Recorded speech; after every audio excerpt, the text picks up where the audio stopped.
عليكم ورحمة الله وبركاته. للنبي الكريم وعلى آله وأصحابه الكرام الفاتحة.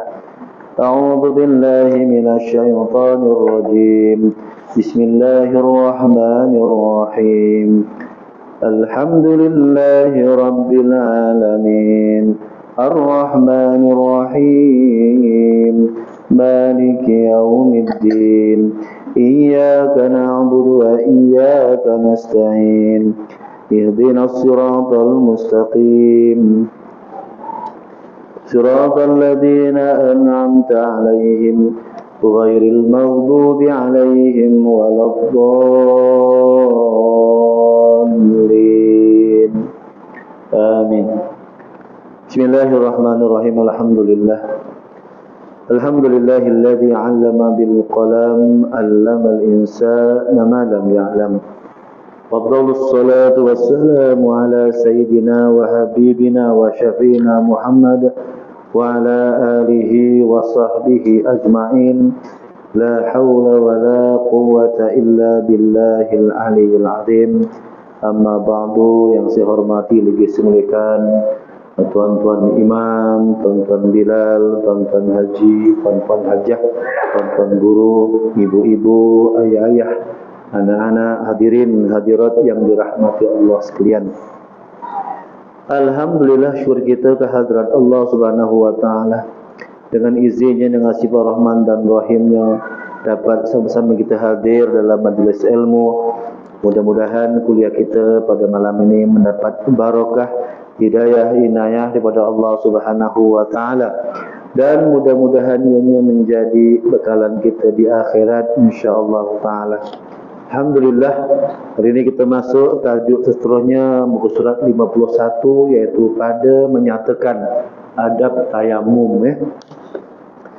Maka jikalau lemah engkau daripada memakai air kerana ketiadaan akan dia, kemudian daripada engkau tuntut akan dia, ataupun kerana ada sesuatu yang menegahkan kepada air itu daripada binatang buas, ataupun ada yang orang yang berkehendak mengajar akan kau, ataupun ada air itu hadir tetapi engkau berkehendak kepadanya kerana dahagamu atau dahaga paulanmu, atau ada air tetapi milik bagi orang lain daripadamu, padahal tiada dijual akan dia melainkan lebih daripada harga yang beradat pada waktu itu dan pada tempat itu, atau darimu luka atau penyakit yang kau takut binasa akan dirimu, atau takut binasa sesuatu daripada anggotamu, maka hendaklah ketika itu bahawa kau menantikan hingga masuk waktu sembahyang fardu. Kemudian kau menantikan hingga masuk waktu salat fardu, kemudian maka engkau sahaja mengkosot akan debu yang suci, lagi tiada bercampur dengan sesuatu, dan engkau tepuk atasnya dua tapak tanganmu, maka engkau sapukan debu itu pada segala mukamu. Dan itulah disebut tayamum. Tayamum adalah pengganti bagi air. Jadi dalam agama Islam ini alat suci adalah dua. Yang pertama adalah air, kedua adalah debu tanah. InsyaAllah kita akan bincang kenapa kita guna debu tanah sebagai pencuci alat yang kedua. Jadi kalau kita ini tak ada air, air tak ada, ataupun ada air tapi kita tidak boleh menggunakannya. Contohnya kalau kita di rumah ada air sebotol ataupun setengah botol, namun ada binatang yang ingin meminumnya. Contoh dekat rumah tak ada air dah, kering dah, kemarau panjang. Tiba-tiba kita adalah secawan air ni untuk diminum. Untuk wuduk memang tak dapat, maka kita boleh tayamum. Ataupun air yang ada ini ada binatang yang ingin minum. Contoh kita ada kucing yang setengah mati. Kalau kita tak bagi dia minum, maka dia akan mati. Maka kita bagi dia minum lebih utama, dan kita boleh tayamum kerana menyelamatkan nyawa dia, boleh. Ataupun ada air tapi ada harimaunya. Contohlah kita kat sini ada binatang buas. Ada satu kolam, kita ada kolam, tiba-tiba ada binatang buas. Yang kalau kita pergi, insya Allah selamat kita, matilah kita. diterkamnya kita, maka kita boleh tayamum gitu Ataupun kita dikejar musuh, ataupun tempat tu kita dikejar musuh, tempat air tu ada musuh kita, contohlah manusia ke apa, maka pun bolehlah kita bertayamum dengan pertama mengkosotkan untuk bertayamum, nawaitu tayamuma istibihatis salatil fardhi. Saja aku bertayamum kerana mengharuskan salat fardu. Saja aku bertayamum kerana mengharuskan, itu maknanya mewajibkan solat fardu. Sebab itu tayamum khusus untuk sembahyang fardu dan beberapa perkara sunat. Maknanya hanya dibuat satu fardu saja. Tayamum lah. Tayamum mesti dibuat sekali sembahyang, sekali tayamum. Kalau kita sembahyang zuhur, tayamum zuhur, kita boleh buat sembahyang sunat. Maknanya satu tayamum beberapa perkara sunat. Tidak boleh buat dua fardu. Kalau sembahyang asar, tayamum lagi sekali. Macam tu Itu kaedah fikihnya begitulah. Dan tiada wajib menyampaikan debu itu kepada tempat tumbuhnya rambut. Maka kalau kita janggutnya panjang ni, tak perlulah kita letakkan debu kat celah-celah tu, tak perlu. Maknanya sama ada jarang ataupun tebal, tidak, sebab tanah ini hanya melekatkan sahaja. Maknanya kalau kita dulu pernah belajar fikir, saya ingat pernah ngajar di sini tentang tayamum kan. Maknanya kita ambil debu tu, debu tanah, kita letak kat tangan ni, diayak 3 kali, 1, 2, 3. Lepas tu ambil, sapu di wajahnya, daripada atas turun ke bawah. Dah, sekali je. Bukan 3 kali, sekali. Ada sebagian ulama mengatakan tidak perlu tepuk lagi, teruskan membasuh sebelah tangan, kanan dan kiri. Ada yang begitu. Tapi ada satu mazhab Syafi'i ini lebih berhati-hati, tepuk sekali untuk muka, tepuk sekali untuk tangan kanan, tepuk sekali untuk tangan kiri. Yang mana tepuk, kita letak, bukan ditekan debu tanah itu diletak gitu saja, diayak dulu. Jadi sapu dekat muka. Lepas tu ambil lagi. Ada yang kata tidak boleh campur yang kat sini, ayaknya kena kat sini. Macam-macam lah kaedah. Tayamum ada dua kaedah. Satu, tayamum muka sapu gitu je, tangan ini dan sini, dah itu aja. Ada juga. Namun dalam mazhab Syafi'i, saya bagi cara yang lebih detail ataupun yang lebih sempurna, tepuk ayak sebelah tepi. Lepas tu basuh mukanya. Lepas tu ambil lagi, ayak lagi. Letak kat belakang ni, tapak tangan tak payah kena. Kat belakang, pusingkan. Dah gitu. Pun kiri gitu juga, letak, pusingkan. Gitulah. Itu cara tayamum. Persoalannya sekarang ini, tayamum ini boleh tak kalau kita ambil tayamum bukan di tanah tapi dinding-dinding, boleh tak? Dinding. Kalau tuan-tuan tengok sekarang ni ada satu juga isu pengambil ataupun bertayamum di dalam kereta, di dalam kapal terbang.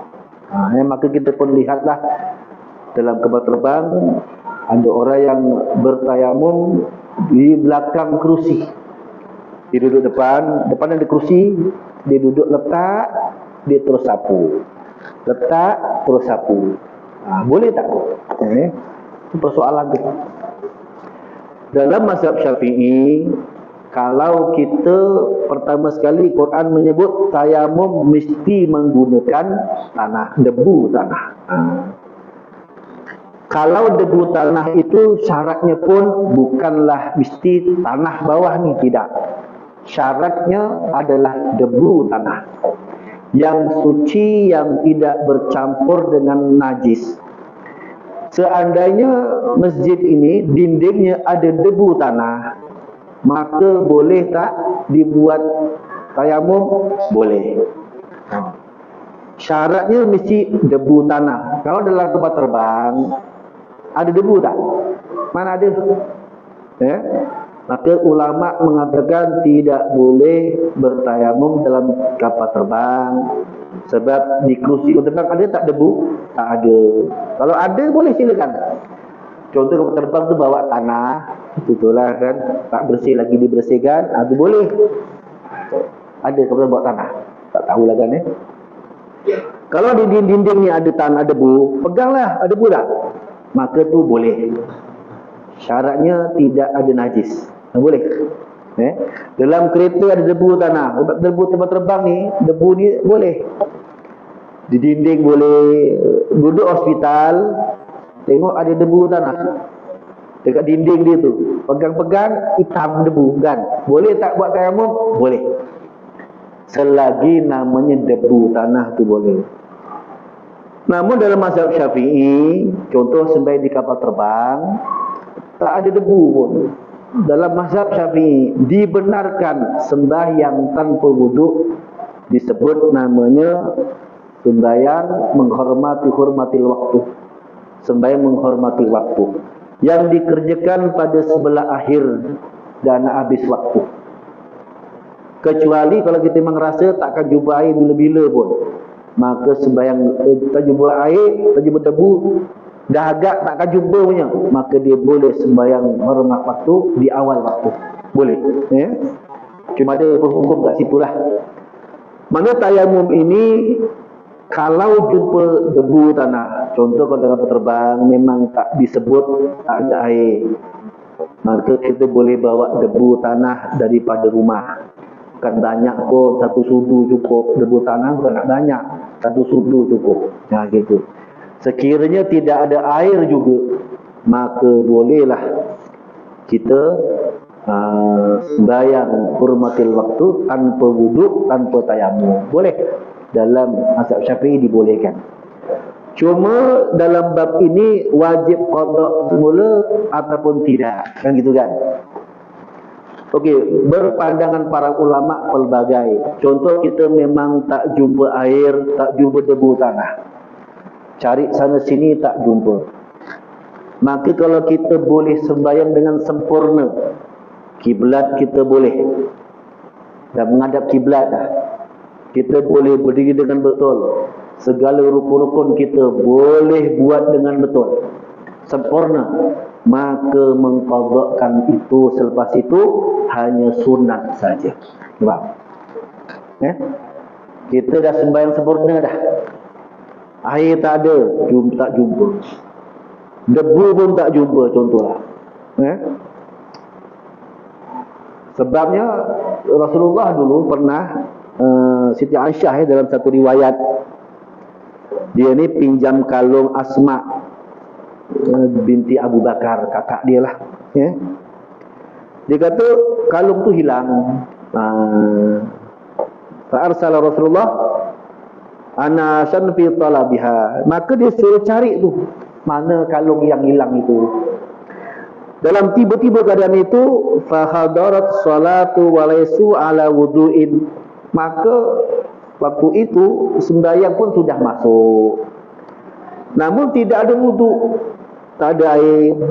Walam yajidu ma'an fasallu. Tak ada air pun. Jadi tak tahu nak buat apa. Waktu itu ayat tayamum belum turun. Dan yang ada kewajiban berwudu. Waktu itu bila cari-cari kalung masuk waktu. Jadi tak jumpa pun kalung tu. Jumpa tak jumpa, sama dengan hadis ini saya pun tak baca habis. Maka waktu itu masuk waktu, maka semua orang waktu itu sembahyang tanpa wudu. Maka baru turun ayat tayamum waktu itu, sekiranya tidak ada wudu maka bertayamumlah.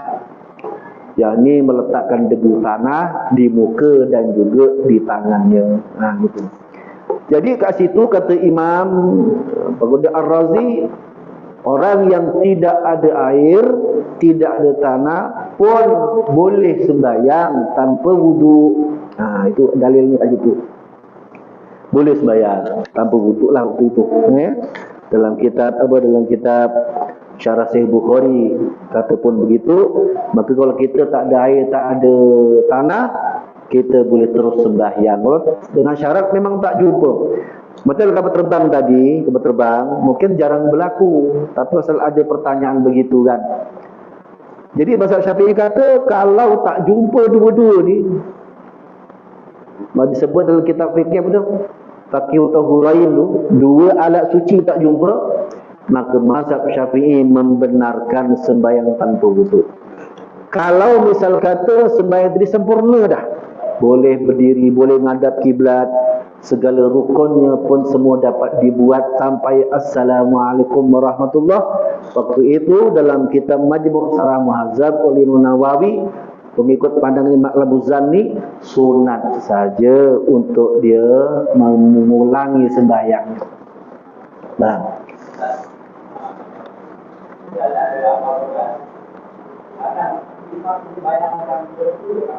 ya, boleh. Itu labuk, debu itu boleh. Gitu. Memang tak ada masalah.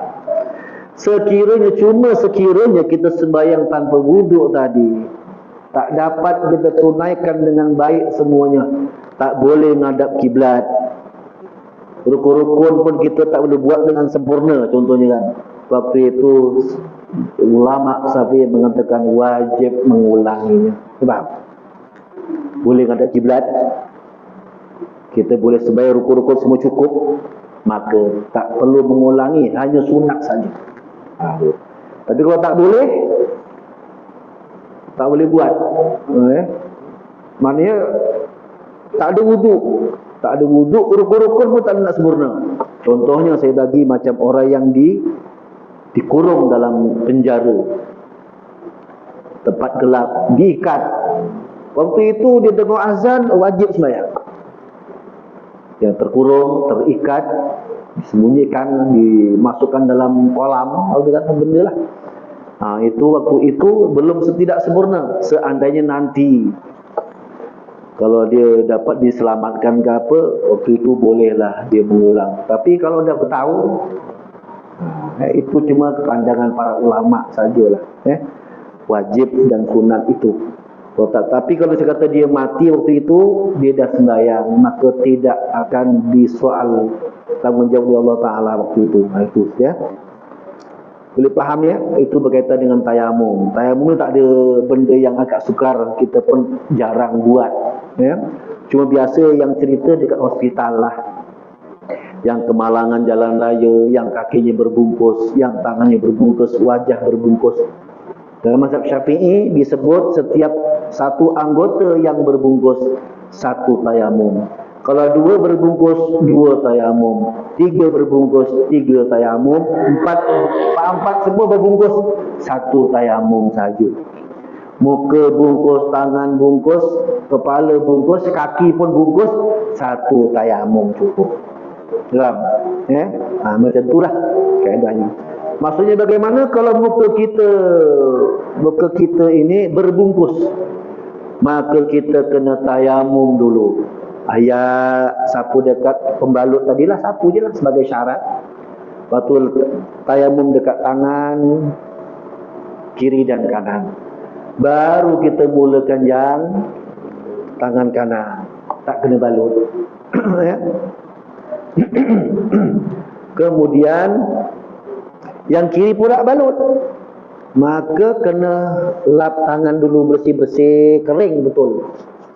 Susah kering. Maka tayamum untuk yang ini pula sebagai gantinya. Ambil muka, tangan kiri sebagai tayamum mengganti yang ini. Kepala tak bungkus, pakai air. Kaki tak bungkus, pakai air. Itu disebut dua tayamum, satu wudu. Faham? Nah itu. Namun begitu, bila keluar fatwa kebangsaan, fatwa Selangor, fatwa Negeri Sembilan, saya belum tengok fatwa Johor, maka dibenarkan tak perlu tayamum. Terus saja ambil wuduk, sapulah air itu dekat kawasan berbalut tadi, itu wajib sapu. Baru tangan kiri, kepala dan kaki. Itu fatwa. Bila datang fatwa, mana nak ikut? maka fatwa lah pengikut. Itu fatwa lah. Ya. Maka tayamum tidak perlu gitu ya. Boleh faham ni? Itu kaedahnya gitu. Boleh, tak masalah sebab itu fatwa kebangsaan. Tak masalah boleh. Pasal fatwa ni bila itu fatwa dibenarkanlah. Kemudian kita masuk berkaitan dengan tayamum ini. Pertama kita tahulah apa makna tayamum. Ini sebagai huraian kerana kita ni belajar tasawuf. Saya lebih banyak syarahnya lebih kepada tasawuf supaya kita faham kenapa Allah Ta'ala ini suruh kita bertayamum. Tak ada ke alat lain? Kenapa dengan air? Tak ada guna debu tanah. Kenapa tak guna benda lain?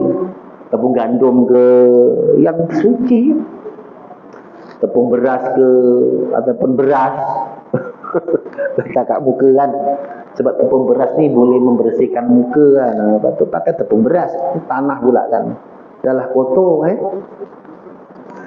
Jadi paham tayamum artinya apa? Tayammama ya tayammamu tayammuman, berusaha untuk menyentuh sesuatu dengan niat bersuci ketika air tidak tersedia atau tidak boleh digunakan.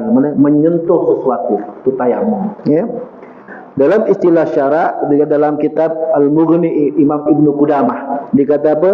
At-tayyibu wada'ul yadaini 'alal ardi tiban thumma masu wajhan wal yadaini imanan bi annahu tatahhurun minal hadathi inda adabil ma' au adamit tamakkuni minhu.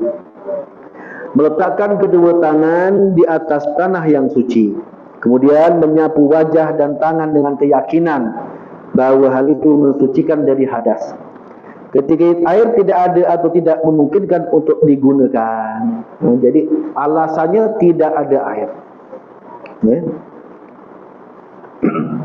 Jadi dalam tasawuf, kaedah tayamum bukanlah kaedah zahir sebetulnya, tapi lebih kepada menekankan kaedah batin. Boleh faham? Kenapa Allah Ta'ala perintah kita guna tanah, tak guna api, tak guna angin ke, tak guna ribut, tapi kena guna tanah. Padahal badan kita ini ada empat unsur itu. Kenapa Allah Ta'ala ciptakan Nabi Adam dengan tanah? Tidak menggunakan macam kita kan. Kenapa Adam dicipta daripada tanah? Kita beri saripatinya. Kenapa? Gitu kan. Nanti kita akan tengok dalam kitab-kitab muktabar para ulama klasik ni. Pertama sekali, hikmah tanah ini sebagai tayamum. Pertama, Al-Quran menyebut fatayammamu sa'idan thayyiban famsahu biwujuhikum wa aydikum. Bertayamumlah kalian dengan tanah yang suci, lalu usaplah wajah dan tangan kalian. Itu arahan dari Allah Ta'ala. Tayamum mesti menggunakan debu tanah, tidak boleh benda yang lain. Kemudian dikata innallaha ja'ala at-taraba mathaharan indal ajz. Yata'allamu al-'abdu anna ar-rahmah sabiqatun li kulli amalin. Wa inna, ini saya bacakanlah kitab-kitab yang saya baru buka malam tadi ni lah. Ya Allah laisal bisur bal bihudu'il qulub. Allah menjadikan tanah sebagai penyuci ketika manusia tidak mampu menggunakan air, katanya, supaya hamba belajar bahawa rahman Allah mendahului semua amal dan bahawasanya kedekatan kepadanya tidak bergantung pada bentuk zahir tetapi pada tunduk hatinya. Itu apa maksudnya tu? Ini belum faham lagi, nanti lama faham. Sebetulnya tayamum itu bukan ada kaitan dengan zahir, tidak ada kaitan dengan batin hati ini, bukan zahir. Kalau ikut zahir, tanah ini kotor. Kenapa Allah letak benda kotor itu pada kita? Itu tujuannya apa? Ini arahan dari Allah Ta'ala, bila bertayamum mesti guna tanah. Ulama sawut tasawuf dia kata tanah itu bukanlah berkaitan dengan zahir, tapi berkaitan dengan batin, agar hamba belajar rahmat Allah mendahului semua amalan. Rahmat Allah semua mendahului amalan. Dan kedekatan dengan Allah Ta'ala itu bergantung pada bentuk, tidak bergantung pada zahir, tetapi amalan berbentuk pada batin. Kenapa tanah? Sebab tanah menyuci batin dulu, baru zahir. Nampak? Nah, lagi tak paham aku. Aku pun tak paham aku cakap apa ni. Tayamum ini disebut untuk dekat diri dengan Allah Ta'ala. Pertama, tayamum bukanlah mencuci zahir, tayamum mencuci batin. Padahal yang dicuci muka dan tangan. Betul. Secara zahirnya kita nampak tayamum adalah mencuci zahir, tapi pada hakikatnya tayamum adalah bentuk mencuci batin sebagai tunduk hatinya. Gitu. Hikmah. Ya.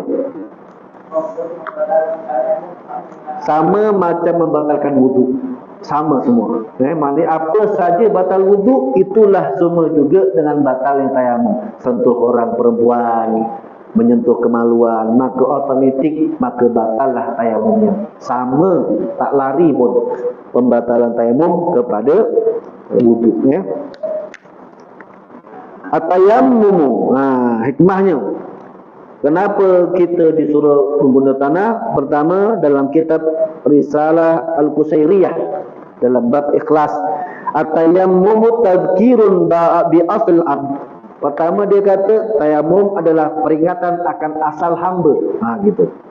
Kita ini datang dari tanah. Dari tanah lah. Supaya kita ingat asal kita dari mana? Asal tanah yang kotor. Gitu. Sebab itu tayamum mendidik hati supaya sadar kita ini datang dari tanah yang orang pijak. Kita bukan daripada emas yang orang sanjung.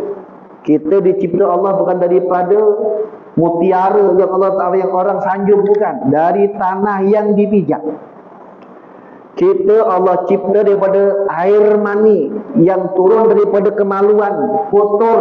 Kita kena faham itu. Asal kejadian kita adalah kotor, hina, begitu. Disuruh ingat kat situ. Sebab itu tayamum membersihkan hati daripada zahir. Tayamum nak bagi tahu hati kita ini bersih. Tahu tak kita ini dulu hina? Gitu. Sebab itu tayamum bersihkan hati dulu, baru zahir. Gitu. Faham? Nak bagi tahu dia kata bi asl ab, supaya orang tahu kita asal dari tanah yang orang pijak ni. Dipijak. Kita dipijak-pijak tanah ini. Kenapa tak jadi api? Berapi, tengok api. Sebab dalam badan kita ni ada empat unsur. Semua ulama, semua ahli sains tahu. Kita daripada tanah dan kita akan hancur nanti di tanah. Jadi tanah asal semula. Tulang kita ni 10 tahun, 20 tahun, apa dah? Yang kita di pipi kita dimerahkan, dibedai, diesedongkan, ditaruh celang. Besok matinya kita habis dah. Dia lupa nak mencelak hatinya, nak memerahkan hatinya. Bisa. Kita dah faham tu. Faiza masaturab zakara anu minhul khuliq. Kemudian dikatakan ketika dia menyentuh tanah, dia ingat bahawa dirinya dicipta kepadanya ia kembali. Dia akan kembali nanti. Dia dicipta dari situ dan akan kembali ke situ. Sebab itu tayamum menjaga hati, membersihkan hati, sadar jangan ada sifat sombong. Tengok Rasulullah. Tayamum mengajar kita zuhud. Nabi Rasulullah, dia tidak pernah membalas keburukan dengan keburukan. Kenapa? Kerana zuhudnya tinggi. Merasa rendah dirinya, rendah hatinya tinggi. Begitu kan? Tidak ada sifat sombong. Kalau kita kan orang buat kita benda jahat, kita lawan dengan benda jahat, kan sombong tu. Tapi Nabi tidak. Kerana Nabi bersifat dengan sifat yang sangat tawaduknya, terlampau yang tinggi zuhudnya, tinggi tawaduknya. Begitu. Orang buat jahat, Nabi balas baik. Kenapa? Kerana tinggi tawaduknya, sadar dia siapa. Dia tidak ada apa-apa kecuali Allah yang memberinya. Gitu. Dan darinya ia akan dibangkitkan. Tiga rasa ini terkandung dalam satu sapuan. Ni ulama sufi kata begitu, supaya sadar kita ni. Dia tasawuf. Yang pertama sebagai kembali kepada asal kejadian. Yang kedua, tanah melambangkan kehinaan dan tawaduk disebut. Man arada ayyartafi'a indallahi falyadha nafsahu.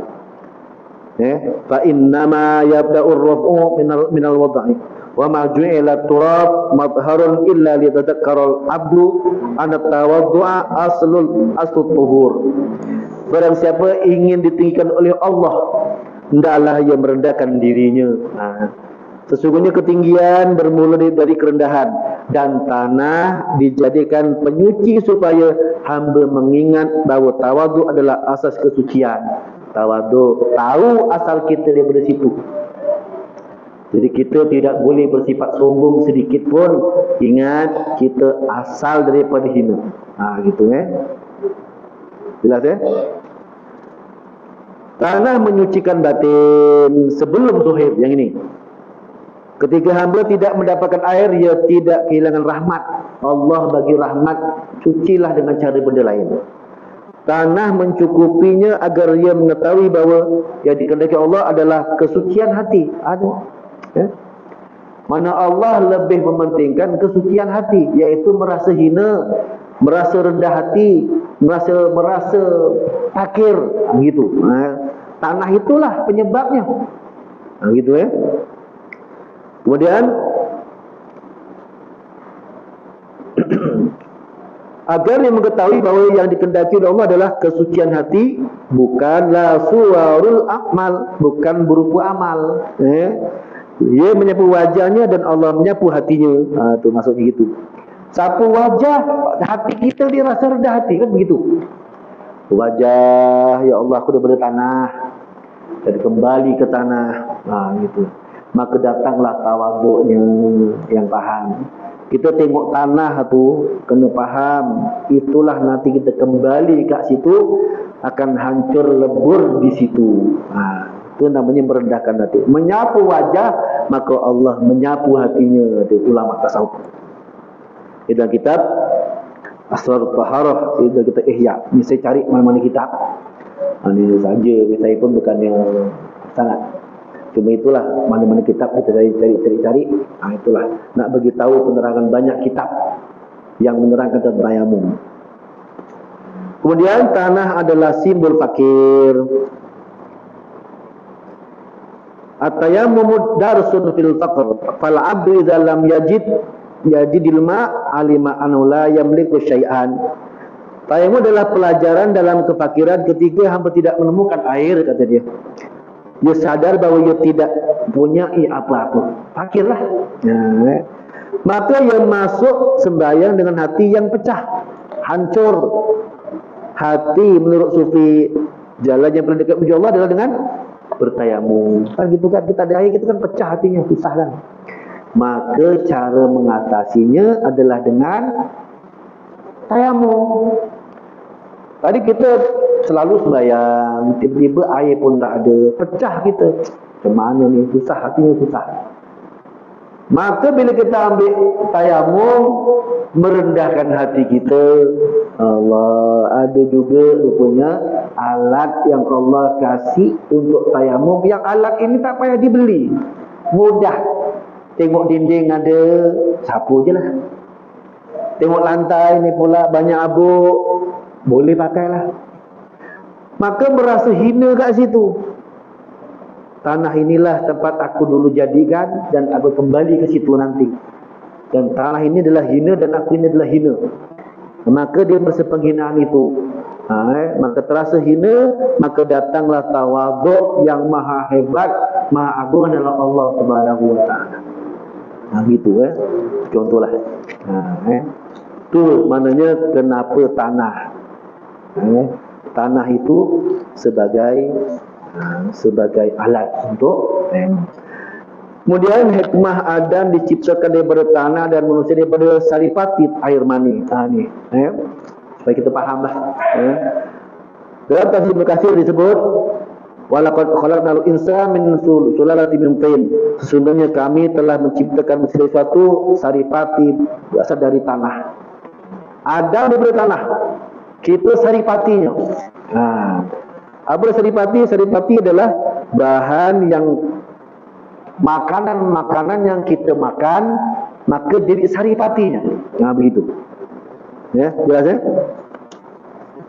Maknanya disebut sulalati min tin adalah wa sulalatu min hiya khulasatu syai' wa innama qila lil mani sulalatun li annahu khulasatun mimma ya'kuluhu al-insanu min at-turab. Sulalah ialah sesuatu air mani disebut sulalah kerana ia adalah inti daripada apa yang dimakan manusia yang berasal dari tanah. Itulah sulalah. Tapi Nabi Adam diciptakan Allah Ta'ala daripada tanah yang pelbagai jenis. Gitu. Berarti itu satu-satu. Maknanya Nabi Adam di sini bukan satu tanah, tapi pelbagai penjuru tanah. Ada tanah liat, ada tanah lumpur, ada tanah merah, ada tanah putih, ada tanah hitam. Lepas tu manusia itu pelbagai colornya. Yang putih-putih itu tanah putihnya lebih sikit lah. Yang hitam sawo matang macam aku ni ya sikit lah. Gitu. Ada yang putih melepak macam telur. Putihnya budak ni. Ada yang hitam, kalau dengan buntut kuali sama je, macam sama je, gitulah contohlah. Ya. Khalaqnahu min nutfatin li'allama dha'fahu wa aslahu fala yatakabbar. Kami menciptakan dari situs air supaya dia mengetahui kelemahan dan asal usulnya. Lalu janganlah dia bersikap sombong untuk tujuanmu. Kena tahu air mani itu tak ada apa-apa pun. Asalnya lemah. Asalnya air yang kotor keluar daripada tempat yang kotor. Kena faham tu kita. Sebab itu dia kata fala yatakabbar. Dalam kitab Kasih At-Tabari dia kata syarahnya dari tentang tadi tu mesti daripada susulah mintin nak bagi tahu kita ni daripada benda yang kotor, yang jijik, yang hina, jangan sombong. Gitu. Kemudian hikmah yang kedua, kenapa diberi tanah? Tawadhu. Mesti harus merendah hati kerana asal adalah tanah, bukan sesuatu yang tinggi dan mulia secara zat. Ya. Khalaqallahu Adam min at-turab liyatawadda'a wa la yatakabbar. Allah menciptakan Adam dari tanah agar dia bersikap rendah hati dan tidak bersikap dengan sombong. Itulah Adam. Ya. Kemudian tanah itu sifatnya sabar dan tenang. Tanah. Tengok angin. Cuba kita daripada angin ribut setiap hari ya. Ribut saja. Agak-agak kalau kita daripada angin kacau bilau rasa-rasa hidup kita ni. Daripada api habis cakap berasap tembakau orang aja Daripada air habislah. Tiga unsur ini ada dalam diri kita. Orang yang mana kalau panas bara tu apinya lebih sikit lah. Kemudian tanah tenang dan stabil. Gitu. Kata Imam Qurtubi, innama yuj'al asluhu min turab li anna fihi sukun was sabr. Tanah itu Allah ciptakan manusia di tanah kerana dalamnya terkandung ketenangan dan kesabaran. Tanah sabar, dicanggol dia. Dibuat bangunan dia pun diam. Mana ada bising-bising ni. Tengok api, taruh kertas saja sekeping makin besar dia. Tapi tanah mana ada. Tawafuqu wa tanawwu. Tanah mengandungi berbagai unsur dan warna. Demikian pula manusia memiliki watak dan kemampuan yang beragam. Innama ikhtalafan nasu la ikhtilafit turbat allati khuliqu minha. Tafsir Ibnu Katsir kata, semuanya perbezaan manusia hanyalah kerana perbezaan tanah tempat mereka diciptakan. Tanah aja. Sebab itu tuan-tuan, kalau kita ni, siapa tengok orang-orang Malaysia ni, mati dekat Madinah, itu dulu asal usulnya tanah Madinah. Gitu. Kita disunatkan berdoa mati di Madinah, mati di Mekah. Namun dalam kitab Sabilul Azkar wal I'tibar di Al-Haddad dia kata, manusia ini mati bergantung kepada asal dulu tanah mana Allah ciptakan. Kan? Kalau mukanya hidung-hidung mancung-mancung, mungkin daripada Arab. Macam aku ni kening lebat sikit, mungkin daripada Pakistan. Gitu. Yang putih-putih, mata sipit-sipit, mungkin daripada sana Cina Kuantan kan. Belum tahu kan, tak tahu. Tapi minta mati kat sini lah. Maknanya kalau kita sunat tu mohon mati tu kan, Madinah, Mekah. Namun dalam kitab tersebut saya jelaskan iktibar, bergantung di mana tanahnya. Macam Harundin meninggal kat sana kan, itu dulu tanahnya di sana lah. Nah kita tak sini-sinilah. Tempat-tempat itu dah disusun Allah Ta'ala, yang susun Allah Ta'ala. Allah yang susun semua ni. Itu namanya ketelitian Allah. Allah bersifat maha teliti. Macam kita berubat kan, perubatan. Orang Malaysia, orang Indonesia, orang Melayu ni kita ni, kita tidak boleh makan makanan Arab. Tak boleh, tak masuk. Kalau kita pergi Mekah, pergi Madinah, cara masak orang-orang Arab masak sup tak sama cara masak kita, tak boleh makan. Betul ya? Nah, jadi perubatan kita, perubatan cara kita. Contoh kita makannya kunyit, halia, lengkuas, serai, begitu kan? Itulah makanan kita. Maka perubatan itu pun kita, badan kita. Kita ni tanahnya tanah Malaysia, makan ubi, makan keledek, makan jengkol, makan petai. Ini kita makan. Bagi negara Arab petai dia makan. Contoh gitu ya. Jadi ubat kita dengan cara ini juga. Makan apa? Lempoyan, minum air kunyit, minum halia, makan bawang putih. Itulah cara kita. Nak makan habatus sauda, belum tentu kita mampu nak makan. Waktu itu sunnah Nabi betul. Tapi kita tak boleh nak makan selalu, panas. Kemudian al-irtibatu bil ardi wal audatu ilaiha. Manusia bersama tanah dan kembali kepadanya nanti. Kemudian itu maknanya daripada.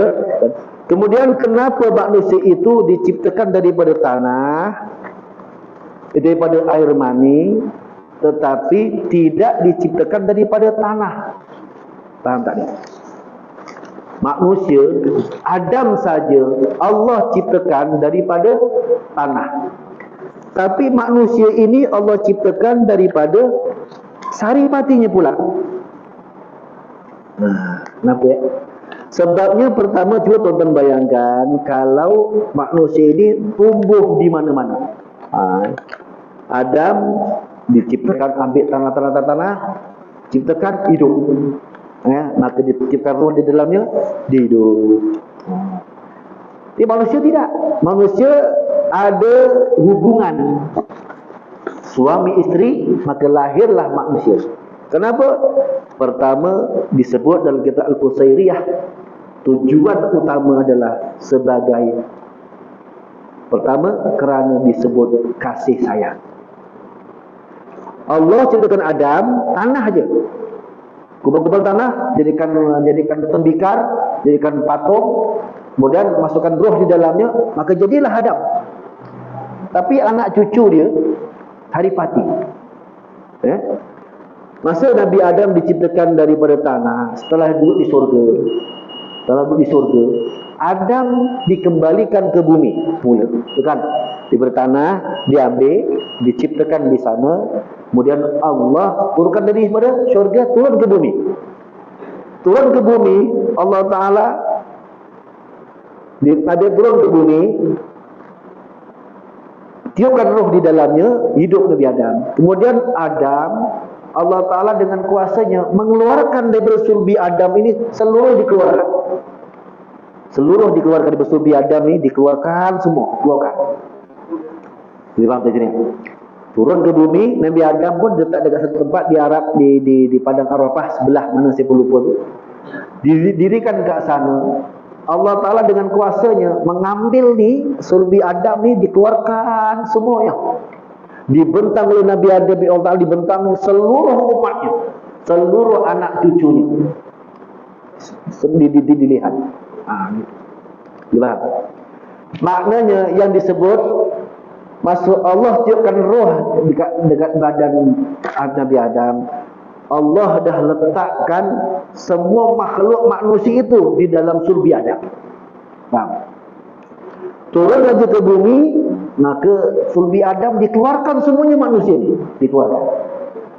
Maka waktu itu bila Nabi Adam melihat banyaknya anak cucu dia ni.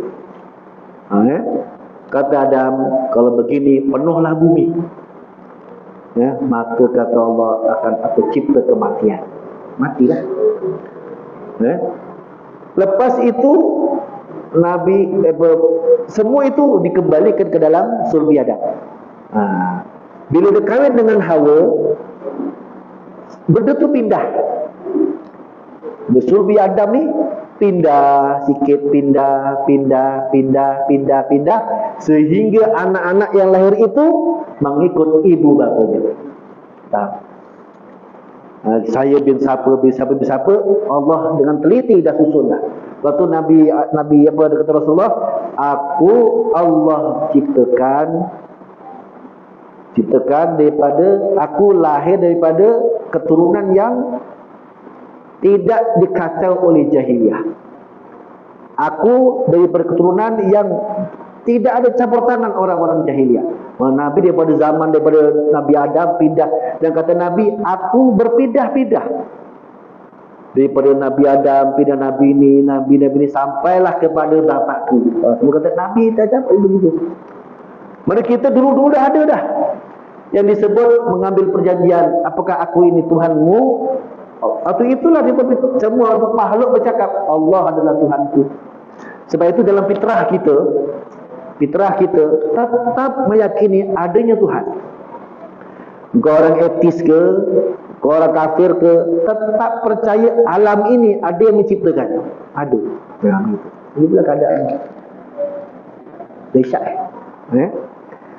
Jadi tujuan utama Allah ciptakan daripada saripati, pertama kerana kasih sayang. Cuba bayangkan kalau sekarang ini Allah ciptakan manusia tak menggunakan kasih sayang lelaki perempuan. Dekat sana jumpa pukul bersawit, ada satu budak tiba-tiba muncul. Anak siapa tak tahu. Dekat kebun sana ada satu orang lagi. Siapa entah. Kalau lahirnya begitu, kita nak kasih sayang tak? Kau aku lah. Betul? Jumpa dekat tepi pondok tu ada seorang perempuan muncul. Anak siapa? Anak pondok yang sini berkelapa sawit, anak kelapa sawit. Gitu kan. Jadi maka kalau tumbuhnya begitu, tidak ada timbul kasih sayang. Tapi bila lahirnya dengan saripati tadi daripada perut seorang ibu, maka timbullah kasih sayang yang bersambung. Sebab itu semua adalah bersaudara. Itu tujuannya itu. Mana itulah kehebatan, ketelitian Allah SWT supaya dikasih sayang. Mungkin di antara kita ini jalurnya itu satu, saudara rupanya. Macam tu. Mana tahu?